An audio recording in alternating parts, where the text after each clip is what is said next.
Hello, everyone. Hello, it's George from Ireland. So, looking forward to not looking forward, considering the possibility of a Trump victory the first Tuesday in November. It's not very long to go now. So, could he be re-inaugurated president on the 20th of January, 2025, serve his second term? And there's a considerable chance that he will. I give it a 40% chance. Obviously, there are a number of variables at play between now and then. Is he going to drop dead, or Biden drop dead, or either be incapacitated by ill health? What else could emerge? I don't think any more scandal could emerge on Trump that would change the minds of a significant number of his followers, or indeed more convictions. That would hurt him a little bit. But anyway, there's at least a very considerable chance that he'll win. And the second term is supposed to be his last. But as he's always lying and claiming that he did win in 2020, was denied that. He says he should be allowed another shot, 3 terms, blah, blah, blah.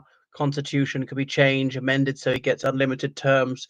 He's admired President Xi for doing that in the People's Republic of China. So notice his instinct is to kowtow to tyrants because, of course, he fantasized about having that unchecked legal authority. He doesn't like being constrained by the United States Constitution. But would he abandon Ukraine? Because he often made noises about that they're funding Ukraine too much. People like Ted Cruz, still a big beast in the Republican Party. Senator Cruz said he couldn't agree to fund Ukraine while America's southern border is left unguarded and there are more illegal immigrants crossing over. Of course, there are some illegal immigrants crossing over, always have, always shall. I don't know if there's been a particular uptick. I'm not saying there hasn't been. I've not been watching it that closely. But even Ted Cruz said he found it difficult, but he did eventually vote against funding for Ukraine. But enough Republicans like Mike Johnson in the end voted for this. That's what the $61 billion aid package went through in April. But Trump stopped speaking out against it because he's never guided by morality, common decency, his only self-interest. He calculated that in the long run, it was more injurious to the Republican cause to starve Ukraine of funding. So he wouldn't mind betraying anyone. He backstabs people all the time, so I'm sure he'd happily throw the Ukrainians under a bus. Um, but even he recognized it might jeopardize US security if they did so. That would embolden America's foes, which is say Russia, China, North Korea, otherwise, despite him falling in love, in his own words, with an egregiously sadistic tyrant, Kim Jong-un, in North Korea. But Russians have openly talked about attacking the United States, trying to retake Alaska, and so forth. It would really undermine America's reputation for honoring its word, standing by its friends, because, of course, the United States in the Budapest Memorandum and other declarations has vowed to assist Ukraine with security, not to fight for them, but to fund them, to arm them, and so forth.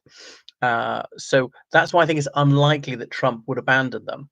The other thing is, you look at that deal that he made with the Taliban, that the Taliban would no longer attack the NATO coalition in Afghanistan, so long as the United States and NATO countries they completed their pullout by the end of September 2021.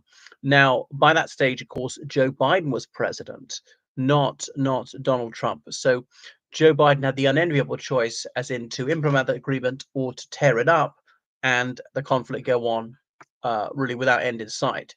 But he chose to abide by that deal. That obviously didn't stop Trump denouncing it, even though it was his deal was being put into action. And I don't see how it would have been any better if Trump was in charge rather than Biden. I suppose the one, these sort of chaotic scenes. Okay, a few American soldiers were killed in a suicide bombing at the airport, but had they stayed till now, these years later, how many more would have been killed? Was the right decision, wrong decision? It was Trump's decision.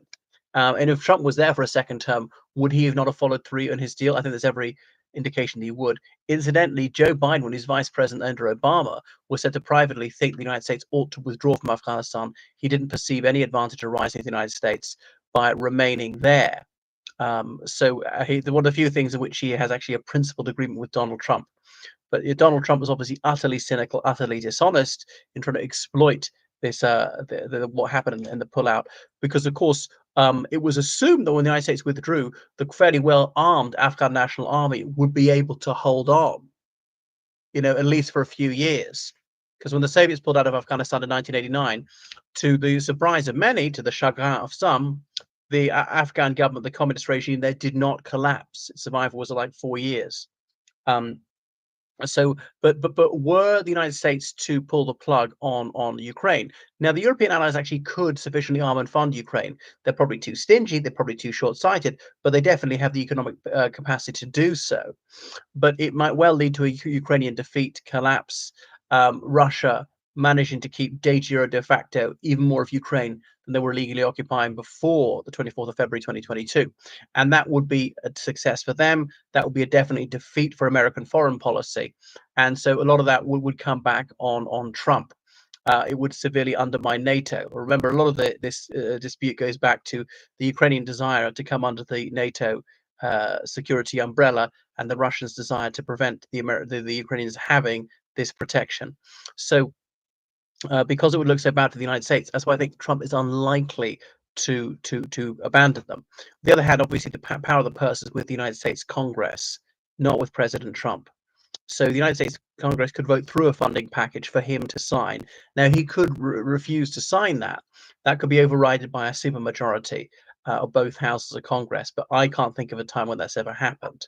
Um, right. So if a funding package was put to him that he didn't want to sign, he would probably cave into pressure. Though he usually does. All this about being tough, never backing down. He does back down. He does give in. Remember that never surrender about him being arrested. He did surrender himself. Or, when he shut down the government funding, when was it, in January 2029, over border security, and absolutely wasn't going to sign, and he caved in, and he did sign. He did refund the government after a few days. Or the separating children, the children in cages. No, they absolutely had to do this for border security, state of emergency, and he gave in. So he does succumb to pressure. He often tries to swagger and project this image of someone with a man of iron resolve. Well, no, he doesn't have the willpower, and he will collapse. So I don't think he would refuse to sign that forever if that were put to him. So, but even if Trump is in office, one of both houses of Congress would be in the hands of the Democrats. Or could be in the hands of the Democrats. I mean, actually, my prediction is that it'd be more or less the same result as before, that Joe Biden will be reelected, and the Democrats will still have the Senate, but won't quite have the House of Representatives. I think the Republicans will retain it by a couple of seats, and I really do mean two. I think a wafer thin majority. But yeah, so I might have to revise that prediction nearer the time. So that's why it's not all dismal news with the Ukrainians. It's actually quite a rosy situation. All that Czech-led initiative to purchase 155mm shells, the NATO standard artillery shells, on world markets is coming to fruition. Some of those shells have already arrived. The Ukrainians saying that now the Russians going to fire only 5 shells for every one they fire. Used to be 10-1 a few months ago. The situation is probably not quite as grim as the Ukrainians say, because they don't want the Europeans to slack off and not arm them so much. And this should be prime campaigning season. If the war is going well for Russia, they may be making serious ground now, and they're making virtually none. Even they are hardly boasting of taking a hamlet, because this is the idyllic time to go forward.